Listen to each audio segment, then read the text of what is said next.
स्वागत है आप सभी का हमारे कार्यक्रम दाखिले की दौड़ में।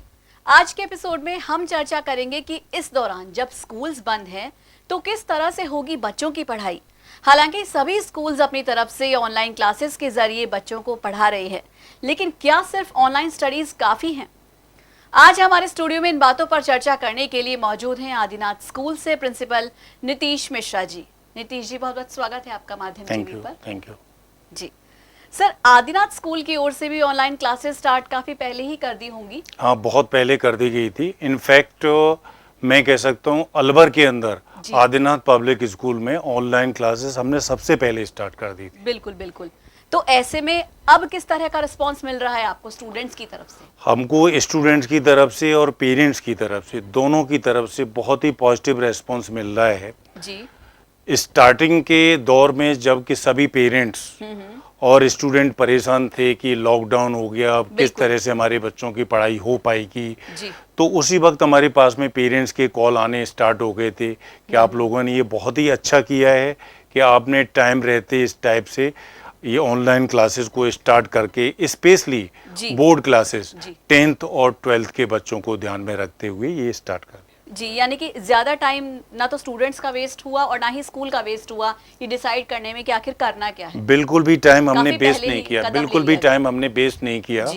23 मार्च से लॉकडाउन जब से स्टार्ट हुआ था, उसके बाद इमीडिएटली 1 अप्रैल आते आते, मतलब सेशन स्टार्ट से पहले पहले हम लोग तैयार हो गए थे और हमने बिल्कुल सही टाइम पर क्लासेस स्टार्ट कर दी थी। जी, क्योंकि काफी सारे स्कूल्स अभी भी ऐसे हैं जो कि प्लानिंग कर रहे हैं कि 1 जुलाई से वो ऑनलाइन क्लासेस स्टार्ट करेंगे।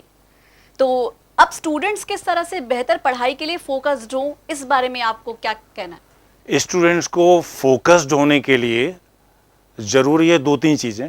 पहली चीज तो वो ये है कि सबसे पहले उनको अपने एक बैलेंस डाइट का ध्यान रखना चाहिए। बैलेंस डाइट को ध्यान रखने के साथ साथ उनको अपनी अच्छी हेल्थ के लिए नियमित रूप से योग और प्राणायाम करते रहना चाहिए, जिससे वो फोकस्ड होकर के अपनी हेल्थ को ध्यान में रखते हुए फोकस्ड होकर अपनी स्टडी को आगे बढ़ा सकें। साथ में जैसा टीचर्स गाइड करें उनके अकॉर्डिंग वो वर्क करते रहें। जी, योगा और प्राणायाम का आपने जिक्र किया नीतीश जी, तो क्या ऑनलाइन क्लासेस के साथ साथ, जैसे कि हम बोल रहे हैं कि क्या ऑनलाइन क्लासेस सिर्फ काफी हैं बच्चों की बेहतर पढ़ाई के लिए, तो ऐसे में क्या योगा और प्राणायाम के लिए भी कुछ क्लासेस अलग से दी जा रही हैं बच्चों को? बिल्कुल, योगा और प्राणायाम जैसा आपने पूछा ये बहुत ही जरूरी है। हम हमारी हेल्थ को ठीक रखने के लिए, और स्पेशली जब ऑनलाइन क्लासेस चल रही हैं जिसमें बच्चों का स्ट्रेस लेवल बहुत बढ़ जाता है, पेरेंट्स भी परेशान रहते हैं, ऐसे में योग और प्राणायाम बहुत ही जरूरी हो जाता है। और इसको स्टार्ट करने के लिए, इसके लिए जैसे कि आपको पता है 21 जून को हम इंटरनेशनल योग डे मनाते हैं। उससे पहले से ही हमने अपने बच्चों को, अपने टीचर्स को, सभी स्टाफ को इसके लिए गाइड किया और तैयार किया कि वो इस तरह से इस चीज को करें। ये सभी के लिए बहुत ही बेनिफिशियल रहेगा। यानी कि स्कूल्स की तरफ से भी इस तरह की क्लासेस जो है बच्चों को दी जाती हैं। बिल्कुल रेगुलर उसमें करी जा रही है। हमारे जो फिजिकल एजुकेशन टीचर्स हैं वो भी time to time along with academics yoga, pranayama और एक्सरसाइजेज, फिजिकल एक्सरसाइजेज के वीडियोस बच्चों को भेजते रहते हैं, जिससे कि बच्चे उससे बेनिफिट उठा सकें। क्योंकि कहीं ना कहीं बच्चे का एक्टिव होना बेहद जरूरी है। उसका माइंड तो एक्टिव है, ऑनलाइन स्टडीज में एक तरह से पूरी तरह से इन्वॉल्व है बच्चा, लेकिन कहीं ना कहीं फिजिकली उसकी एक्टिविटी घर के अंदर नहीं हो पाती, जो कि स्कूल्स के कैंपस रहते हैं उनमें काफी एक्टिविटी हो पाती थी। तो ऐसे में प्राणायाम और योगा और इस तरह की जो एक्सरसाइजेज अगर स्कूल की तरफ से बच्चों को प्रोवाइड कराई जाए ऑनलाइन ही, तो ये काफी मैं मानती हूँ कि काफी एक सराहनीय कदम है स्कूल के द्वारा। तो आदिनाथ पब्लिक स्कूल की अगर हम बात करें तो इस स्कूल को महामारी से निपटने के लिए किस तरीके से तैयार किया गया है? क्या कुछ तरीके के चेंजेस किए गए हैं कैंपस में, क्लासेस में, किस तरह से इसको बदला? जी हाँ, इसको महामारी से निपटने के लिए आने वाले दौर में हमने जैसे सोशल डिस्टेंसिंग को ध्यान में रखते हुए आने वाली टाइम में ज़्यादा इंफ्रास्ट्रक्चर की ज़रूरत पड़ेगी, तो हमने मैनेजमेंट से रिक्वेस्ट किया और हमारी रिक्वेस्ट के बेस पर स्कूल में कंटिन्यूअस कंस्ट्रक्शन का वर्क चल रहा है। नए रूम तैयार किए जा रहे हैं और उसी सोशल डिस्टेंसिंग को देखते हुए हम जो है ना आगे की तैयारी कर रहे हैं। जी, यानी कि जो अब नया स्कूल बच्चों को देखने को मिलेगा वो एक अलग ही तरीके का बिल्कुल, स्कूल हाँ, होगा। चेंजेस के साथ में वो देखने के लिए मिलेगा। तो उसमें सोशल डिस्टेंसिंग की हम बात करें, बाकी सारी सावधानियों की हम बात करें जो कि कोरोना वायरस के लिए ज़रूरी है, क्या उन सभी चीज़ों का पालन किया जाएगा? बिल्कुल, उन सभी चीज़ों को पालन किया जा रहा है। उसके लिए सबसे पहले जैसे स्कूल में हमारे 2 एंट्री और एग्ज़िट पॉइंट हैं, दोनों पर हमने हैंड वॉश के लिए एक्स्ट्रा पॉइंट्स को बनवा दिया है जी। और साथ में हर एक फ्लोर पर जगह-जगह सैनिटाइजेशन की व्यवस्था भी करी गई है। सोशल डिस्टेंसिंग का यहाँ पे जिक्र किया कि सोशल डिस्टेंसिंग का बखूबी पालन किया जाएगा, तो ऐसे में क्या लगता है आपको कि जो बच्चे हैं इस चीज़ को फॉलो कर पाएंगे पूरी तरह से, और किस तरह का जो पैटर्न है वो फॉलो किया जाएगा आपके द्वारा, यानी कि कितनी स्ट्रेंथ जो है बच्चों की वो बुलाई जाएगी? जी हाँ, इस चीज़ को ध्यान में रखते हुए हमने प्लानिंग करी है कि स्कूल को या तो हम 2 शिफ्ट्स में लगाएं जी। और 2 शिफ्ट में लगाने के साथ साथ हम 50% मैक्सिमम 50% स्ट्रेंथ को हम एट ए टाइम बुलाएंगे, ओके। जिससे कि क्लासरूम में किसी भी क्लासरूम में 15 to 20 स्टूडेंट्स को ही हम एकोमोडेट करेंगे। जहां पर नॉर्मली 42 स्टूडेंट्स होते थे, उसके बजाय अब मैक्सिमम 20 स्टूडेंट तक ही उसमें एकोमोडेट करेंगे। जी जी बिल्कुल। तो उसके अकॉर्डिंग ही हमने अभी से प्लान कर लिया है कि हर एक क्लासरूम में हमको कितने फर्नीचर की नीड होगी, कितना मैक्सिमम हम लगा सकते हैं, जिससे कि एज पर नॉर्म्स हम वर्क कर सकें। बिल्कुल, यानी कि आदिनाथ पब्लिक स्कूल पूरी तरह से तैयार है नए दौर के लिए, हम बिल्कुल, कहें, क्योंकि बिल्कुल। कोविड-19 का जो दौर है ये, जिस दौर से हमारे बच्चे गुजर रहे हैं, हम लोग गुजर रहे हैं, उसके बाद जब भी स्कूल्स खुलेंगे तो हम यही उम्मीद करते हैं सभी स्कूल से ही कि वो इस तरह के रूल्स को फॉलो करेंगे, वहाँ पे सोशल डिस्टेंसिंग और सैनिटाइजेशन, ये सारी चीजें जो है फॉलो होंगी। तो यानी कि एक नया स्कूल जो है पूरी तरह से आदिनाथ पब्लिक पूरी स्कूल तरह देखने को से मिलेगा पूरी बच्चों को। तरह से नया। बच्चे भी काफी एक्साइटेड होंगे कि कैसा होगा अब हमारा नया स्कूल। जी हाँ, बिल्कुल। जी। स्कूल पूरी तरह से नए रूप में देखने के लिए मिलेगा बच्चों को, पेरेंट्स को।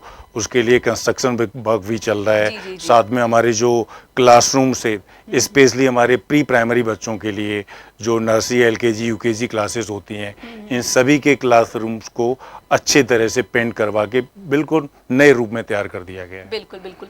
तो नीतीश जी, आपको क्या लगता है कि इस साल हमारे बच्चे स्कूल जा पाएंगे या फिर ऑनलाइन क्लासेस से ही पूरे साल पढ़ाई हो पाएगी?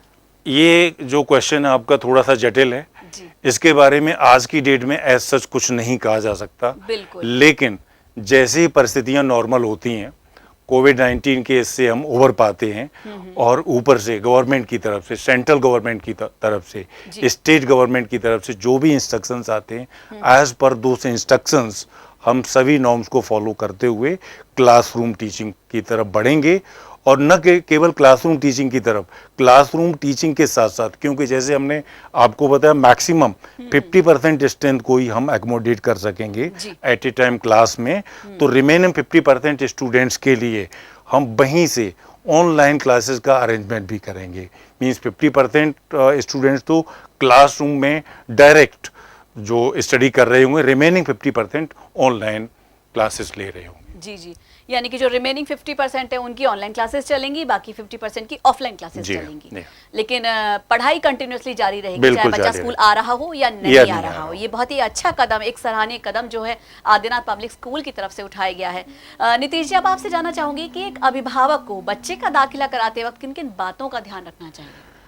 अभिभावक को जब भी किसी बच्चे का दाखिले के लिए स्कूल में जाते हैं तो सबसे पहले वहाँ के स्टाफ के बारे में जानना चाहिए कि वहाँ का स्टाफ कितना एक्सपीरियंस्ड और कितना क्वालिफाइड है। जी। क्वालिफिकेशन एंड एक्सपीरियंस दोनों बहुत ही मैटर करते हैं। इसके साथ साथ स्टाफ की स्टेबिलिटी भी मस्ट है। साथ ही साथ स्कूल के अंदर स्पोर्ट्स, को करिकुलर एक्टिविटीज, जी। Extra curricular activities, scholastic areas और को स्कोलास्टिक एरियाज में हम कितना वर्क कर रहे हैं, इन सभी चीज़ों की तरफ भी ध्यान देना चाहिए। साथ में स्कूल के पास में इंफ्रास्ट्रक्चर कैसा है, इस पे भी ध्यान देना चाहिए। रिमेडियल क्लासेस क्या क्या प्रोविज़न है, इसकी तरफ भी हमको देखना चाहिए। जी। साथ में इंडिविजुअल अटेंशन मोस्ट इम्पोर्टेंट हो जाता है, इंडिविजुअल अटेंशन, क्योंकि कुछ बच्चे ऐसे होते हैं पढ़ने में वीक होते हैं। जी, जी। जब तक आप उनको इंडिविजुअल अटेंशन नहीं दें, बिल्कुल। तब तक वो नहीं कर पाते हैं। जी। तो पेरेंट्स को इन सभी चीज़ों का ध्यान रखना चाहिए। साथ में एक चीज़ और है, डिस्टेंस जी। स्पेशली जूनियर क्लासेस के लिए, नर्सरी, एलकेजी और यूकेजी के बच्चों के लिए पेरेंट्स को ये भी बिल्कुल, ध्यान बहुत रखना चाहिए ज़रूरी है। कि स्कूल हमारा पास में हो। ज़्यादा दूर बच्चे को भेजने में, वहाँ से लाने में, पिक करने में, सभी चीज़ों में प्रॉब्लम आती है। बिल्कुल बिल्कुल। तो ये कुछ एक फैक्टर्स हैं जिनका ध्यान हमको जी। रखना चाहिए। स्टार्टिंग में जब आप अपने बच्चे का दाखिला कराने की सोच रहे हैं तो ये कुछ ऐसी बातें हैं जिनको जहन में रखकर आपके लिए भी इजी होगा कि अपने बच्चे का दाखिला में कौन से स्कूल में करवाना है। आखिर में माध्यम के माध्यम से आप क्या मैसेज देना चाहेंगे हमारे व्यूअर्स को? माध्यम के माध्यम से 2-3 चीज़ें हम कहना चाहेंगे। जी। पहली चीज़ तो है बच्चों के लिए, क्योंकि ये पेंडेमिक का दौर है, इसमें सबसे पहले अपनी इम्यूनिटी बढ़ाएं, जी। अपने को सेफ रखें, अपनी हेल्थ का ध्यान रखें, और इन सब चीज़ों के साथ साथ ऑनलाइन या ऑफलाइन क्लासेस जो भी आने वाले टाइम में पॉसिबल हैं, उन सभी में टीचर्स के गाइडेंस में काम करते हुए अपने उज्जवल भविष्य की तरफ आगे बढ़ें। बिल्कुल। दूसरी चीज़ हम कहना चाहेंगे पेरेंट्स के लिए, पेरेंट्स, टीचर्स और स्कूल, ये सभी मिलकर एक फैमिली होते हैं। बिल्कुल। तो एक फैमिली की तरह से ही हमको व्यवहार करना चाहिए। पेरेंट्स को आज के इस दौर में स्कूल को सपोर्ट करते हुए जो फीस वगैरह है उसको टाइमली डिपॉजिट करें, जी। जिससे कि स्कूल में जितने भी एम्प्लॉइज होते हैं सभी की सैलरी वगैरह से Timely रिलेटेड को दिया कोई जाए। प्रॉब्लम नहीं है और सैलरी टाइम पर दी जा सके। जी। तीसरी चीज़ मैं कहना चाहूँगा टीचर्स के लिए, जैसा आपको पता है हमारे टीचर्स किसी भी स्कूल में, स्पेशली पुराने स्कूल्स में जहाँ बहुत पुराना स्टाफ होता है, जिनको कि 25 ईयर्स, 30 ईयर्स या और ज़्यादा पढ़ाने का एक्सपीरियंस हो चुका था, वो सभी टीचर्स चौक और डस्टर और ब्लैक बोर्ड के साथ में बड़े कंफर्टेबल थे, अच्छी तरह से पढ़ा रहे होते बिल्कुल, थे। बिल्कुल। लेकिन जैसे ही पेंडेमिक का दौर आया और इसमें सब कुछ चेंज हो गया, चेंज होने के बावजूद टीचर्स ने बहुत ही हार्ड वर्क किया और हार्ड वर्क करते हुए विभिन्न प्लेटफॉर्म जैसे कि जूम ऐप के थ्रू और हमारा गूगल ऐप के थ्रू टीचर्स ने अपने को तैयार कर लिया और तैयार करके बच्चों की पढ़ाई में किसी टाइप का लॉस ना होते उन्हें देते हुए और वो सब स्टार्ट कर दिया। बिल्कुल। इसलिए लास्ट में हम सभी हमारी टीचर्स को एक बार सैल्यूट करना चाहेंगे। जी, बहुत बहुत शुक्रिया नीतीश जी आपका कि आप यहाँ पे आए और हमारे दर्शकों के साथ आपने इतनी जो जानकारी है, अहम जानकारियाँ वो साझा की। तो दोस्तों, आज दाखिले की दौड़ में बस इतना ही। अगर आपके मन में भी है आपके बच्चे के स्कूल के दाखिले से जुड़ा कोई भी सवाल, तो हमें कमेंट करके ज़रूर बताइएगा। हम उसे अपने आगे के एपिसोड्स में ज़रूर शामिल करने की कोशिश करेंगे। तब तक के लिए मुझे दीजिए इजाज़त। नमस्कार। Thank you very much.